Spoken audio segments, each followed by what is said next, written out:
자, 테슬라 실적 발표가 있었습니다. 근데 너무 안 좋았어요. 매출 같은 경우는 19.3 빌리언 달러로 예측치인 21.4보다 한참 낮았고, 이게 EPS는 더 심각합니다. 주당 순이익 같은 경우 0.27달러밖에 안 나왔어요. 예측치가 0.43인데 거의 30%에서 40%를 미스한 거죠. 지금 밑에 보시면 아시겠지만 이 노란색 예측치와 실제 사이의 갭이 제일 컸어요. 그러니까 역대 거의 최악 수준이거든요. 그런데도 웃긴 건 애프터장에서 주가가 폭등 중이라는 거예요. 4.6%는 오늘 나스닥 장이 좋았으니까 그렇다고 치는데, 야, 애프터장에서 6.7% 오르는 거 왜 오르냐? 야, 이거 실적 인버스 수준입니다 지금. 이거 어떻게 보면 진짜 말이 안 되는 그런 기록적인 결과가 일어나고 있어요. 얘네는 실적만 안 나왔다면 오히려 주가가 올라가 버립니다. 엔비디아랑은 완전 반대죠. 사실 올라가는 이유 중 가장 큰 건 바로 일론 머스크가 다시 복귀한다는 겁니다. 도지의 업무가 거의 다 끝나가고 있고 일의 배분을 다시 테슬라의 비중을 둘 것이다. 이게 아무래도 가장 크게 작용하는 것 같아요. 그리고 제가 나중에 한 번 더 말씀을 드리겠지만 트럼프 대통령의 속보 발표가 있었어요. 미중 갈등 관련해서 조금 강력하게 발언을 했기 때문인데 이건 나중에 다시 보겠습니다. 결국 부진한 실적에도 주가가 오르는 이유는 일론 머스크가 복귀했다. 어떻게 보면 일론 머스크의 존재감이 진짜 어마어마한 건 맞는 것 같습니다. 자, 그리고 로보택시에 대한 얘기도 한번 해줬어요. 2026년부터는 대량 생산이 가능하다. 지금 우리는 이 언박스드 프로세싱을 제대로 준비하고 있고 자신 있다라며 기존의 계획을 재확인시켜 주었습니다. 자, 그리고 드디어 텍사스 오스틴에서 올해 6월 로보택시 시범 출시를 한다고 합니다. 여기서 이 로보택시는 이제 비감독 버전 FSD를 말하는 거예요. 그리고 올해 말에서 내년 초면은 거의 미국 전역에 확대될 것이다 라고 말을 했어요. 좀 시간이 걸리는 이유는 안정성이 중요했기 때문에 조금 더 테스트 중이라는 말까지 했어요. 제가 이건 여러 번 강조해 왔지만 테슬라는 자율주행 이전과 이후로 확실히 달라질 거예요. 어쨌든 이 비감독 버전, 그러니까 우리가 꿈에 그리던 자고 일어나니까 도착해 있다, 이 정도까지는 아니더라도 사람의 개입이 거의 제로에 가까운 그런 비감독 버전이 제대로 워킹하는지 이걸 증명하는 게 가장 중요합니다. 현재 테슬라에 있어서 가장 중요한 건 바로 자율주행이다. 다행히도 테슬라가 이 부분에서 다시 한번 계획을 재확인을 시켜줬어요. 올해 6월이면 이제 한 달밖에 안 남았잖아요. 이제 이거 풀리고 실사용자들의 후기가 속속들이 올라와야 어느 정도 입증이 될 것 같습니다. 자, 그리고 신형 모델 Y에 대한 얘기도 했습니다. 일단 모델 Y가 바뀌면서 생산 라인 전환이 필요하잖아요.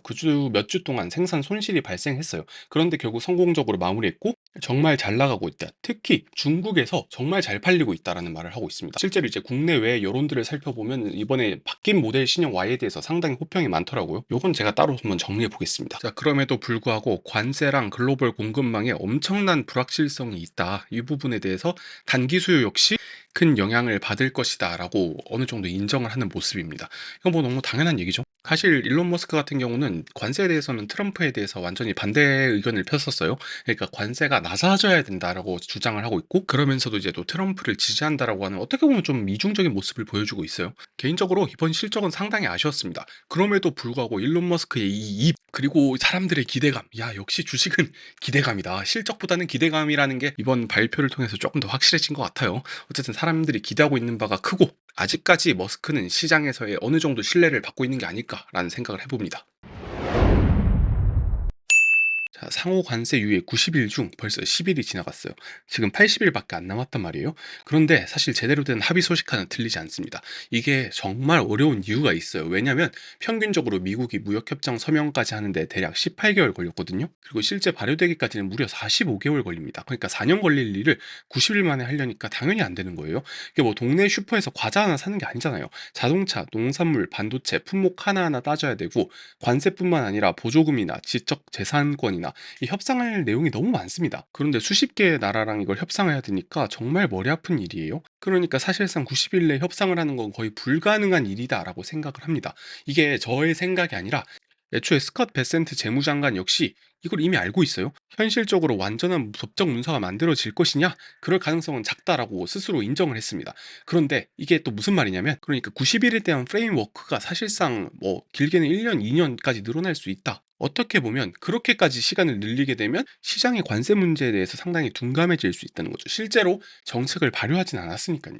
자, 그런데 만약에 계속해서 이 관세 정책이 유지되면 어떡하냐라는 질문에, 그렇게 되면 거의 확실하게 침체가 올 것이라고 예측을 하고 있어요. 자, 2025년에 침체가 올까라는 확률에 대략 56% 정도로 예측을 하고 있는데, 이게 사실 어떻게 보면 관세를 유예하겠다라는 가능성마저 염두에 둔 거거든요. 그런데 만약에 이 말도 안 되는 관세가 계속 유지된다면, 심지어는 뭐 어제 뉴스인데 동남아 태양광 제품에 야 3,521% 관세를 때리겠다. 야 저는 이거 보고 그냥 장난인 줄 알았는데 진짜더라고요. 어쨌든 이 정도의 고율 관세가 유지된다면 거의 확실하게 침체가 올 겁니다. JP 모건이나 모건 스탠리 같은 대형 월가 IB들도 역시 그렇게 예측하고 있고요. 자, 그러면 이대로 절망적인 상황을 맞이해야 되느냐라고 물어보면 저는 좀 다르게 생각을 합니다. 제가 이제 통계 자료를 확인해 봤어요. 미국 역사상 대략 대하락장이 한 30번 정도 있었거든요. 그 하락장의 평균을 낸 건데, 첫 번째로 구조적 붕괴 케이스 같은 경우는 평균 하락폭이 57%에 다다랐고, 회복 기간은 무려 111개월, 그러니까 거의 10년 정도 걸려서 전고점을 회복했다라는 말이죠. 그런데 사실 이런 구조적 붕괴 같은 경우는 여러분들이 잘 알고 있는 대공황이나 리만 브라더스 같은 진짜 말 그대로 금융시장이 붕괴되는 수준의 엄청나게 끔찍한 하락이 나와야 이 정도라는 거예요. 그리고 그 밑에는 이제 사이클상 경제 하락기를 반영하고, 그 밑이 이제 이벤트 드라이븐. 이번 같은 경우가 딱 이제 어떤 사건에 의해서 촉발되는, 그러니까 이벤트 드라이븐의 전형적인 케이스라고 할 수가 있겠죠. 요때 평균 하락폭이 마이너스 27%고 회복 기간은 12개월 걸렸으니까 사실 어떻게 보면 하락도 꽤나 많이 했고, 나스닥 기준으로 저점 27% 정도 떨어지기도 했고, 지금 몇 달째 지지부진하고 있는 걸로 봐서 회복 기간도 어느 정도 지나갔지 않았을까. 일단 뭐 통계상으로 보면 그렇다고 봐야 됩니다. 어떻게 보면 저점 매수의 기회인 거예요. 물론 트럼프가 미쳐서 야 우리 진짜 이 관세 그대로 한다 하고 6개월 이상 이걸 하게 되면 진짜 구조적인 하락이 발생할 수도 있겠죠. 자, 이 와중 오늘 새벽 트럼프가 속보를 발표를 했어요. 인터뷰가 하나 있었는데 이 내용이 상당히 드라마틱합니다. 자, 첫 번째로 모든 나라와 협상이 잘 진행 중이다. 이거는 뭐 그냥 뻥카건 아니건 항상 이렇게 말해왔기 때문에 뭐 그렇다고 칩시다. 그리고 두 번째, 이게 저는 확실한 스탠스의 변화라고 생각을 했거든요.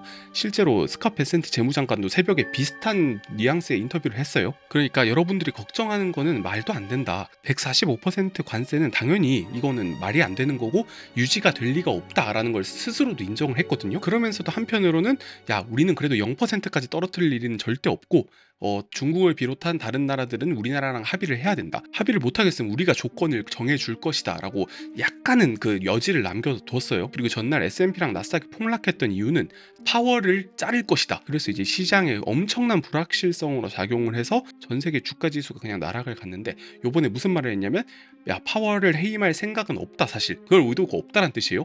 파월이 그 대신에 금리 인하에 좀 적극적이길 바란다라는 희망사항을 남겼습니다.